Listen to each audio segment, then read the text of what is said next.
Hello, hello. This is the 152nd Test from the Future, an experimental podcast from the year 2224, which we are sending from our present to yours. My name is Dirk. And my name is Simon. And we're putting the past in podcast.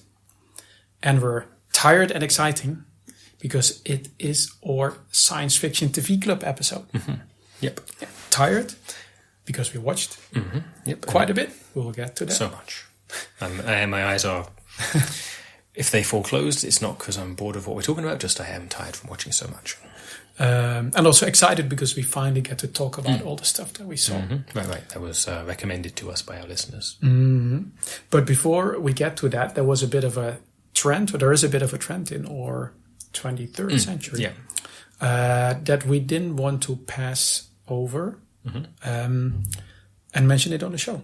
Mm-hmm. And is the trend of new floors in houses and apartments. Mm-hmm. Right, and that those new floors be made of natural materials. Yeah, it's a trend that we have at the moment going on. And this, I think it really feels like within a week, but I think the first time I heard about it was a couple of weeks ago. But recently, especially last week, anywhere I went, everybody's experimenting with new natural floors. Mm-hmm. Did you try or consider? So I haven't got it installed yet. As you can see, it's not here yet. But in the coming weeks, I'm going to have lava installed. Oh. It's going to be very toasty. You still have your lava boots? Still have my lava boots. That was what I was thinking, so I want to have lava. Not all the rooms in my apartment. That might be a bit much. But definitely here in the living room. And lava boots so I can get from like the sofa to the desk, to the window, to the door, Cool. Are you going to have guest lava boots? Mm-hmm, of course. Okay. Cool. Otherwise, I'm going. I'll let people know when they come over. Exactly, like when you come over, of course, if you have your own pair, feel free to bring them. Mm-hmm. But when you don't have some, I have some. Yeah, it's like with house shoes. You can bring them or not, and then wear them or not. But with lava boots, I don't think there's an option to not wear them. You can jump from like sofa to bookshelf to desk. You can swing from the chandelier. I don't have a chandelier, but you could imagine with your monkey bars. You could. I could get exactly those. Or levitate or. Use jet pans. Fly on over. Yep. Okay. But I would suggest bringing, and if people don't bring, then I'll have ones for them to wear. I was at Mozart's the other day. It's her place, but she doesn't live there anymore. I'm taking care of it while she's gone. But she had sand installed before she left. Yeah. So it's the what kind of sand? Beach sand, actually. Mm-hmm. So. Which looks really nice, and also it walks really nice, but it gets everywhere. Sure. So it's because is it heated from below? That's a good question. Was it warm when you walked around, or were you wearing your shoes, or did you walk barefoot? Barefoot. Yeah. And so was it warm underfoot? It was actually. Yeah. Nice. Okay. Come to think of it must have been heated then. I guess. Still relatively cold outside, so. But it really got everywhere, It's like it's on the floor, but it's also somehow on everything. Sure. And after I came home, it was on everything in my place as well, because apparently a lot of it stuck to me. Yeah, because there's not enough wind indoors. Outside you got the wind blowing stuff around. It kind of sweeps it away. Yeah. Also sweeps it onto other things, but both of it. Yeah. Okay. But I think what most people are doing is grass. Yeah, okay, that makes a bit more sense, especially come this summer. It will be nice to be able to walk around on cool grass barefoot. Yeah, that's true. I've seen it on balconies and on roofs and in cars, but not in apartments. So I think it's also going to feel really cool on your feet. It really makes it relaxing. Exactly. Yeah. Any other things that you particularly notice about the trends, or? These sound almost like levels from a computer game, but there's ice as well as often used. True. That's too cold for me. I think and slippery for that matter. True. I think to have water as a floor, like sort of thin layer of water, that's already way older. I don't know when that came about. And I also don't know why it took so long from water as a floor of your apartment to all of these other things that It seemed like they would have come soon after. Yeah, exactly. Yeah, anyway, so that's for just your weekly trend watch from the 23rd century. Yep. Feel free to carpet your house with grass if you want to feel like you're in the future. Exactly. Now you're all up to date on what's happening right now in 200 years. But now, to get to our exciting thing. Mm-hmm.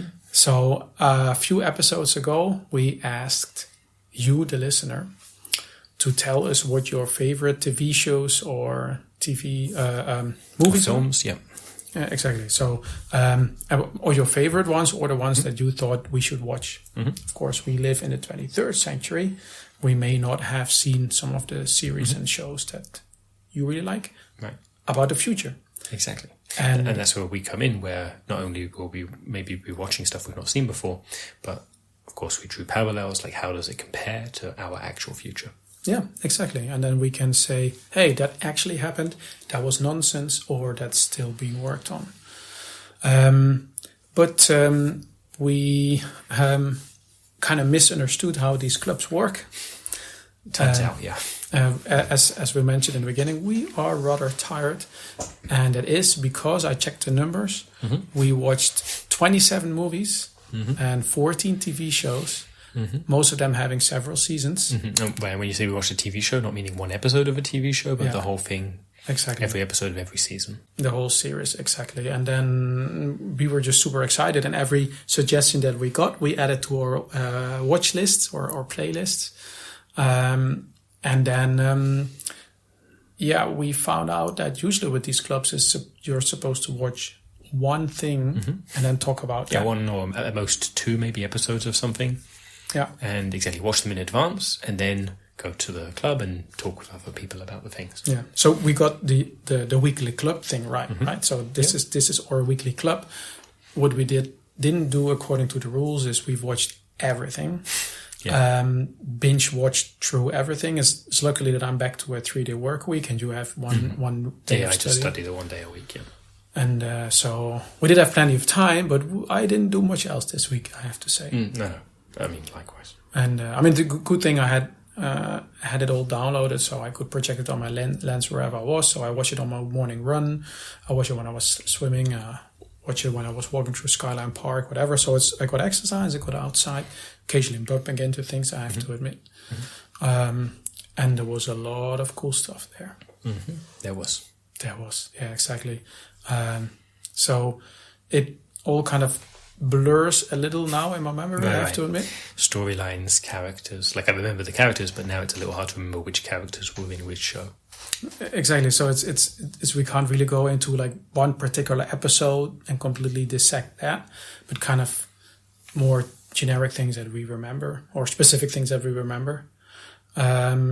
So we thought to kind of just be spontaneous about it.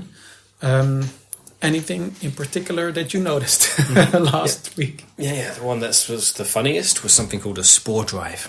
That was in Star Trek Discovery. They had a spaceship that was powered by mushrooms. That didn't work out. Yeah, it was entertaining to see in the show, but that's not something. I mean, people tried that, didn't work out. Exactly, didn't work at all. But I think that's a really good example of something that was super science fiction in the past, and for us, it's deprecated technology, right? Okay, so they tried it, didn't work, never mind. And now to watch it as saying, oh, this is the next best thing. It's like, that's not going to work out. No. So, spoiler for you, 21st century people, don't spend too much effort on your spore drive. Yeah, it's not going to work. Yeah. What I thought interesting, talking about spaceships, there was a series, I can't remember which one, and it had spaceships without windows. Instead, as far as I understood, it had cameras on the outside and screens on the inside, or even. I think I know the one you mean. So not like big screens, but rather like each person had a teeny tiny screen on their, like that they could just see on their in their eye. That was it. That was it. So these people were inside the spaceship, but they were watching where the spaceship was going on their screens, which meant that they didn't actually have to be in the spaceship to begin with, which they were. Depending if they were going somewhere, but if it was just like a reconnaissance thing, they didn't need to. But anyway, but there was a thing where, I think you're talking about Star Trek Deep Space Nine. Could be, yeah. Because... but it wasn't all ships in there. Right, no. Because that was the thing at first. I was like, what? Because it was the other way around. All the other shows we were seeing with the ships with the windows, it was like, I mean, okay, windows people want windows. I understand that, but it makes no sense in terms of spaceships. You know, it's so inefficient for shielding and so on. Exactly. So, like all the real spaceships don't have windows. No, spaceships don't have windows, but apparently it's like a given. But okay, these were shows made a long time ago. They didn't yet understand that. But anyway, so when we saw the Jem'Hadar ships, which were like that with no windows, like, oh yeah, these are the proper ones, because all the other ones had windows and lots of view screens and so on. You even remember the name of the... it's coming back to me. Cool. Blurs together a little, but it was interesting where, of all the things that I've seen, anything that included spaceships, all of them had windows, except for these ones, and they were the odd ones. Right, they were the baddies from some really far away place. Exactly, while it totally makes sense. It's like you can make your spaceship so much more efficient without windows, and you put cameras on the outside and screens on the inside, done. It's like, yeah. But I thought that was pretty interesting. I think it was partly to show how alien these aliens were, that the humans, but also basically all the other aliens the humans interact with, do want windows, and these really scary ones don't. Yeah, and for me, there was something that really struck out through almost everything. Whenever it came to aliens, there were a lot of scary ones. And I don't think I've seen a single series or movie where there wasn't a space battle. If there was anything in space, it had space battles. Definitely drama, yeah. Like I can think of a sitcom we saw, or at least that I watched, a couple of them actually, Red Dwarf and Alf. Yeah, I think... no space battles. But I mean, these two were basically, of all the series that I've seen, the most realistic ones. Yeah, definitely.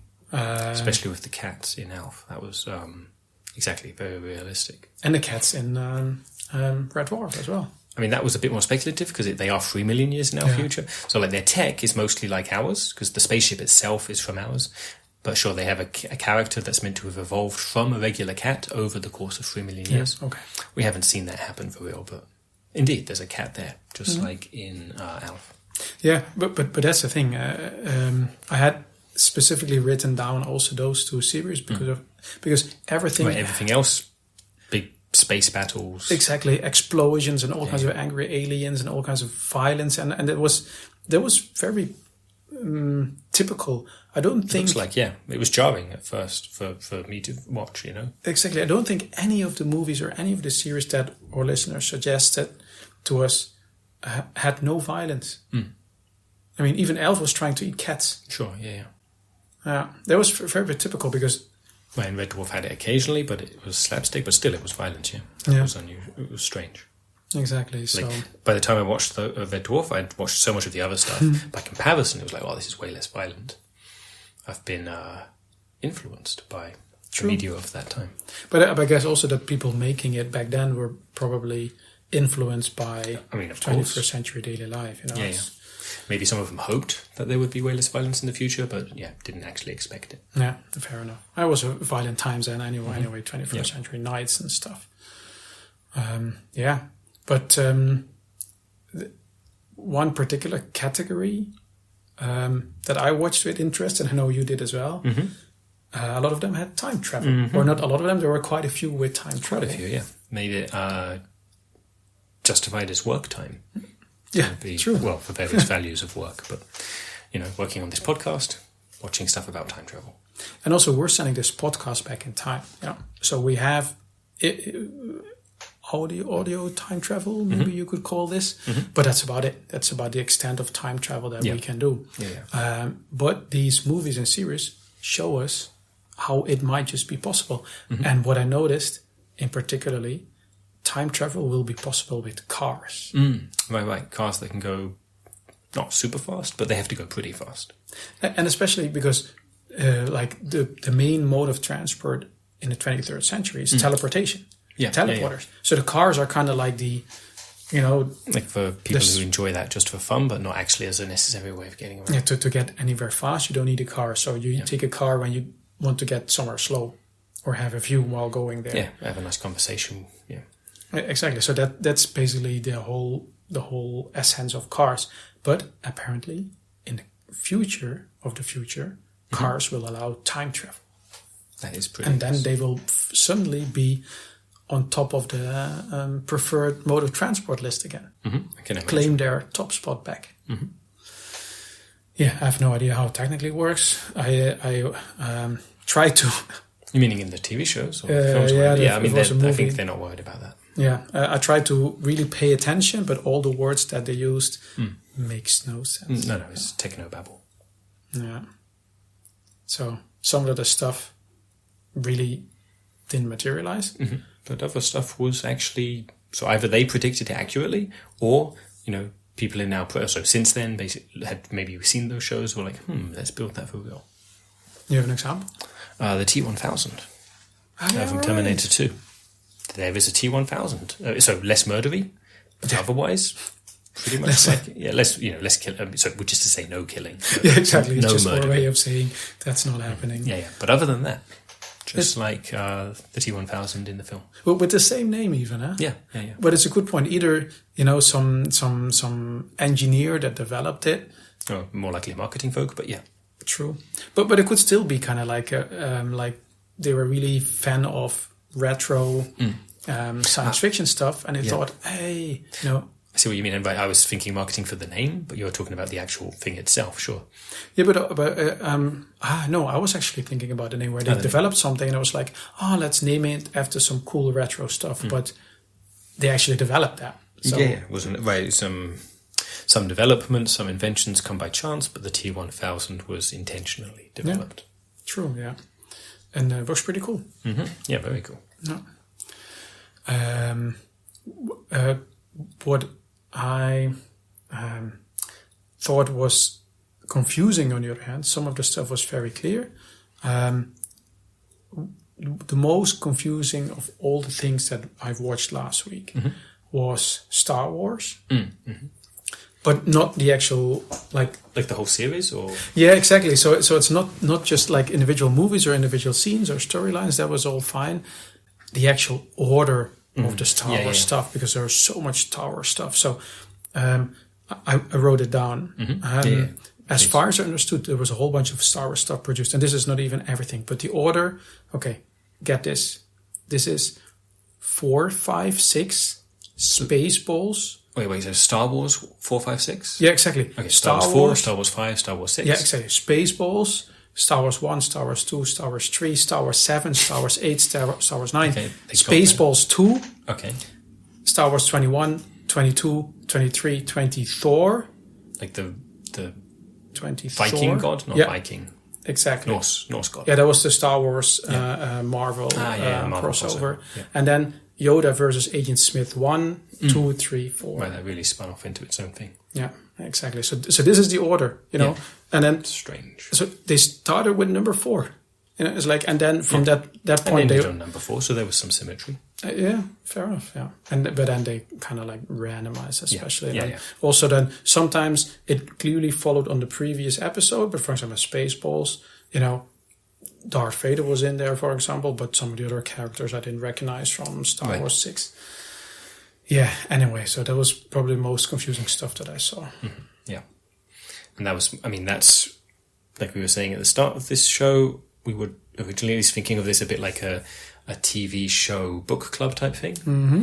And in terms of what was, that was a story set in the distant past anyway, yeah? So it wasn't like a matter of us saying, hey, that's like the future or not. Mm-hmm. But sure, the naming scheme was very confusing. Yeah, totally. Yeah. Did you have any other things that that they kind of predicted to be science fiction and ended up being real? Mm-hmm. Yes. At least a couple of the shows I watched, Babylon 5 and Farscape, both featured spaceships that were alive. So like living organic beings. True. Yeah, slight modifications, a bit of metal thrown here and there, but basically creatures that are alive in space. And that's super realistic. Yeah. Just like our tardigrade ships. Yeah. But in those series, it wasn't tardigrade, right? So correct, no. Or maybe it was. I don't remember actually. In Babylon 5, they looked like big old garlic bulbs. Yeah. Opening up. Didn't look like tardigrades. No. And in Farscape, it was, definitely not like tardigrades. More like did you watch Farscape or did you skip that? I did it on 4 times the speed. So maybe you didn't notice the ship so much. Anyways, organic, alive, kind of with tentacles, but not really. I guess a bit like a squid, but way more. Yeah. Not as blobby as a squid, More kind of like a jellyfish-like, right? kind of laying on its side. Nah, not really, but close enough. But not just how it looked, but that inside it was actually alive. But the thing is, like, tardigrades, they survive in space anyway, right? Yeah, so that's why they were used as a base for spaceships. But garlic bulbs also survive in space, so I guess that kind of makes sense. It does. A jellyfish or squids, no way. Not so much. They become very squishy. What I thought was something that really, I'm not sure if this is even technology, but I noticed this live long and prosper greeting. What was it again? Live long and prosper. Yeah. This is from the early Star Trek episodes, I think. Yeah. And this is now 23rd century, very common way of saying goodbye. Right. Just a regular one, yeah. But this was in the science fiction TV series Star Trek as a specific thing. Yeah. So it turns out that this is not an everyday greeting in the 21st century yet. So this is kind of established on its way. Comes from that TV show. I guess so. Yeah, it must have come from there. Yeah, but right now it's a very common greeting, saying like goodbye, see you next week, live long and prosper. Sure. Yeah, and I thought I'd misheard you because there is I guess it must be a play on this. Yeah, love long and perspire, but that's a different thing. Okay. Yeah. Maybe a different series. Maybe. And then another show that also got a prediction pretty spot on was Battlestar Galactica, where they correctly predicted that there would be some robots that look just like humans, meaning including being made of like flesh and bone, fully organic, just happening to be an artificial intelligence. True. Okay. I think they did a thing with glowing spines. I mean, that's aesthetic, so sure, a robot could do that, but it's not required. Mm-hmm. Yeah. Okay. Maybe it's that's true. That was a bit of a weird show though. So they had that part dead on. I think this was another show, maybe a bit like Star Wars, where they're pretending that they're in the past, but they was totally like the future. They had a thing where all the paper they used, so they used paper first of all, which was kind of funny, but all the paper they used would have all the corners chopped off. Which, looked pretty striking, but first of all, it's paper, but what little paper we do see does not have the corners chopped off. Yeah, then you see then they get something right, and they get something very wrong. Yeah. Okay. Robots totally right, paper totally wrong. Yeah, less correct. I had one more thing, because there was the last movie that I watched this morning, and then I was done. There was 2001 Space Odyssey. Did you see this one? I did. So yes, I saw it. It's the movie after you've watched it, you're not sure what you've watched, and then you watch it again, and the first half is pretty solid, pretty straightforward to follow, and then it gets more confusing as it goes on. And but at one point it gets to this point where there's this little black obelisk kind of thing standing on a strange planet, and it's just standing there. It wasn't so little, wasn't it? Like it towered above the people. Yeah, but it's like compared to a planet. Yeah, exactly, like the way they filmed it. Yeah, and then this is the thing that we discovered. I don't know, a long time ago. Yeah. But this is actually a thing. Apparently, this was discovered many years after this movie was made. Oh, I see. The other way. Wait, it was in this film from the 1960s, and then many years later, the real one was found. It was actually found, yeah. So in the movie, it's really presented as a big mystery. What does this thing even do? Sure. And in the film, I think they don't tip it over to read on the bottom. Yeah, like the product label. They should have done it, I guess. Yeah. But we discovered it. This black obelisk is on the back of the moon. Yeah, and we found out what it does. Indeed. Which, do you want to say? Yep, it doesn't do anything. Exactly. It's completely inert. Mystery solved. Nice. I think that's a good closing point. Solving a mystery at the end of our episode. Yep. Especially for folk who saw that film long ago, maybe wondered if it was true. Yeah. Maybe they didn't wonder if it was true, but, it put the seed of a thought in their mind. Yeah. And then, yes, it's actually true, and it doesn't do anything. Maybe it ran out of batteries. Yeah, okay, good point. Yep. People who've listened to this episode, please send an email to michaellasagna5@gmail.com and put the number 152 in the subject so that we can know this episode successfully went back in time. And if you feel like asking any questions, we may reply to those in a future episode. Yeah. And if you like this format of Science Fiction TV Club, let us know. We might just do it again, but then watch less stuff. Might slow it down a little, like maybe have an episode where we talk about one film. Yeah. A couple of episodes of a show, something like that. Exactly. Get some of our free time back. Yeah. Okay. Then thanks for listening and see you in 200 years. Bye-bye.